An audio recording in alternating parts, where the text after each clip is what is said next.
Awesome. Alright. Done with that one. Whew. Alright. What's next?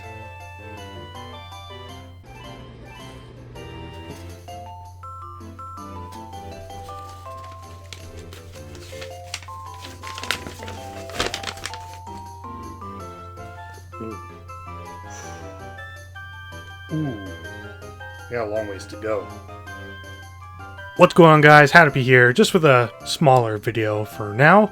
I've been playing a lot of games over the last few years, and a lot of them I've usually wanted to talk about after completing, and I would maybe even sometimes try to work on a script. But for one reason or another, whether it be I just moved on to something else super quick, so the script never got finished, or my opinions kind of felt like they were justified by the vast majority of the internet, a lot of times I just kind of put these things down. But for cataloging purposes at the very least, I still wanted to kind of get these games done in at least in a small review format and move along.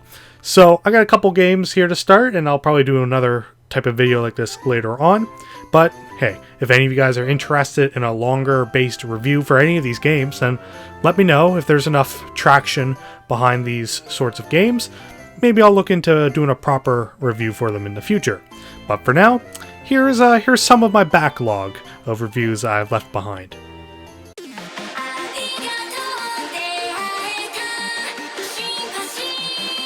So Luminous Avenger X mostly can be summed up in very simply by just saying, take a look at my Azure Striker Gunful 2 review, look at Copen's part of the review, and that's kind of basically it about the game. It's not a bad thing per se in this case, because I really liked Copen's gameplay from his first iteration, and a lot of the issues that I felt were in that first attempt at his gameplay, I felt were fixed in this one. His levels are much larger, and especially since they were made for more designated, larger screened consoles, I felt his level design was much more open, allowing for his air dashing to be on full display, and it was so much fun. I mean, it's always Inti Creates, so their pixel designs and animations are just super fluent and impressive. I always dig it, and just the game is just great. I don't know, I just really enjoyed it. I know with the story, it got a little bonkers if you paid attention to the world from previous games, but other than that, I think Luminous Avenger X is a pretty good game, and I think a lot of people should go out and give it a shot, especially before Luminous Avenger X2.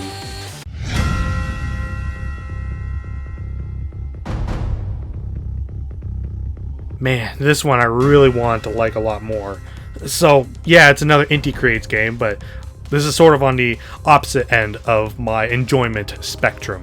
So, in this case, Dragon Marked for Death is a side-scrolling, Mega Man-esque, like Monster Hunter-ish, MMO-inspired RPG side-scrolling adventure type thing. I don't know, I repeated a lot of those, but it is seriously just a conglomerate of many different genres all set into one game. And I'll be honest, a lot of it was actually really well done. Again, Inti Creates, so the animation is impeccable, and you got lots of different classes to choose from that all play fairly drastically different. The level structure can be a little samey, just kind of based, since it's mostly around like a designated mission structure rather than like the open world it sort of presumes it to be, but like Monster Hunter before it, it's really not that bad, and it's still pretty fun. And really, I think the only main issue that I have with this game is just the lack of a community for the most part. I don't know where you guys are at, but I played on Switch for quite a while, and these types of games really need to have co-op be a very prominent part of it, and it is, but without much of a community, I wasn't matching with anyone, unfortunately. I don't know if the structure of it is that you can't match with anyone like that's really high up when you're really low leveled, but I wasn't able to match with anyone, and because the levels were so simple and so samey, you need players in order to help make them a little more entertaining, and without, it's not quite as fun.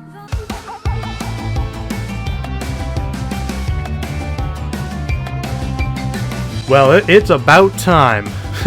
So I think that's what all the kids are saying these days. Anyways, Crash 4, if you are a fan of Crash 2 and Crash 3 way back in the day, you're pretty much going to feel right at home with this one. So, the level structures are all varied and vibrant and just wonderfully animated. The animation in this game is great, and the level designs are also pretty good. I thought at first when I heard that there was going to be like extra multiple playable characters that it was going to be kind of a mess, because I remember when they tried to do a varied amount of gameplay before and it didn't turn out so well. But in this case, I think the extra characters, while not like outstanding, they don't detract from the overall experience, and it still makes Crash's gameplay still pretty fun and enjoyable. There's really not much I can say. It's pretty fun. It just, unless you are absolutely dead set on trying to 100% this game, don't try to complete the game, because you're not going to have a good time.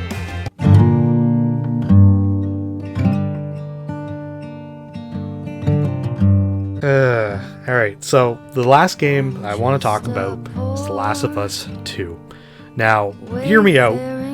I think The Last of Us 2 is a fantastic game. In terms of its stealth capabilities within the game, there's a lot that you can do that actually feels achievable in a sense. Like, there are so many areas in this game where you could stealth all the way through entire sections without being caught. Maybe small little contacts here and there, but otherwise, like, there is so much that you can do that actually feels rewarding to do.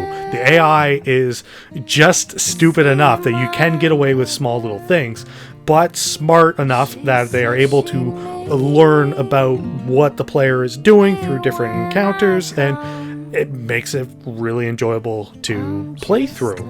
The zombie parts were less entertaining, but for the most part, it's all the same anyways. You just stealth around and try your best, and it's actually really fun. There are, the occasional outright gun battles and all that, but, it helps break up the monotony. My biggest issue with The Last of Us 2 does kind of stem from the plot, but not quite to the level that I think a lot of people were going for with all their arguments, because this game blew up when it first dropped and was getting praise up the butt by all the professional reviewers and all this stuff, but like everyone else ever was like, are you crazy? But here, okay, so in terms of the story, I don't care that Ellie is gay, because it's fine. In fact, she's one of my favorite LGBTQ characters in any video game. She's represented very well, and if you were bothered by an apparent immediate transition, then it obviously showed you didn't play the Left Behind DLC from the first game, because that's when it was very much blatantly explained to you. A lot of people, like 90% of the internet, spoiled themselves on the big opening act surprise with Joel getting killed. I'm not even going to try to hide it, because everyone spoiled it for themselves except for me for some weird reason. But that didn't bug me. I do think that if the story presented itself in a more chronological order, I think the impact could have been a little bit better. But otherwise, I was okay with Joel dying in the opening part. It was kind of sudden and shocking, but fitting in a way, especially after hearing about Abby's past and all that. And I don't even care if Abby just looks like a roll of salami with massive arms on it. That doesn't bug me. It's a little goofy, her design, but there are people that look like that, so whatever. No, my biggest issue with the story sort of stems from the subtext that the game tries to just heavily force onto you. So there's a big underlying narrative about revenge is bad, okay? So, don't do it. Yeah, I guess, but some people deserve comeuppance and blah blah blah, and you can go back and forth on this argument till the cows come home. But here's the thing.